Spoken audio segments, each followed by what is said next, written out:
ভারতে পহেলগাঁওয়ের জঙ্গি হামলার ঘটনার পর চীন প্রকাশ্যেই পাকিস্তানকে সমর্থন করছে। পাকিস্তানের উপপ্রধানমন্ত্রী ইশাক দারের সঙ্গে ফোনালাপ করে চীনের পররাষ্ট্রমন্ত্রী ওয়াং ই জানিয়েছেন, নয়াদিল্লি এবং ইসলামাবাদের মধ্যে যে উত্তেজনার পরিবেশ তৈরি হয়েছে সেটার উপরে নজর রাখছে বেইজিং। পাশাপাশি এ ঘটনার আন্তর্জাতিক তদন্তের যে দাবি পাকিস্তান জানিয়েছে সেটাকেও সমর্থন করছে চীন। বিস্তারিত ডেস্ক রিপোর্টে।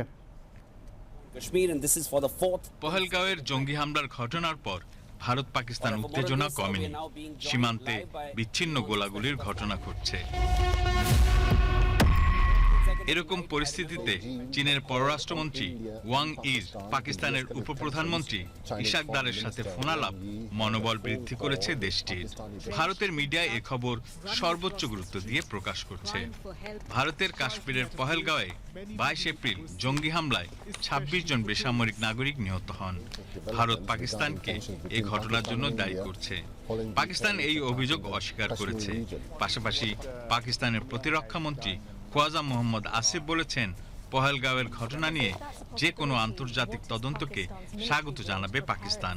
চীন পাকিস্তানের এই প্রস্তাবের জোরালো সমর্থন জানালো। পহেলগাঁও হামলার পর ভারত পাকিস্তান একে অপরের বিরুদ্ধে একাধিক কঠোর পদক্ষেপ গ্রহণ করেছে।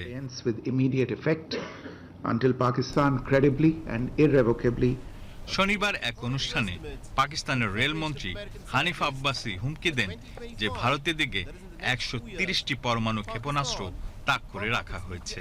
অর্থনৈতিকভাবে বিপর্যস্ত পাকিস্তান অবশ্য পর্দার আড়ালে সামরিক শক্তির পেছনে প্রচুর অর্থ ব্যয় করে থাকে। দ্রুত দেশটি তাদের পারমাণবিক অস্ত্রের সংখ্যা বাড়িয়েছে বলছে বিভিন্ন সূত্র।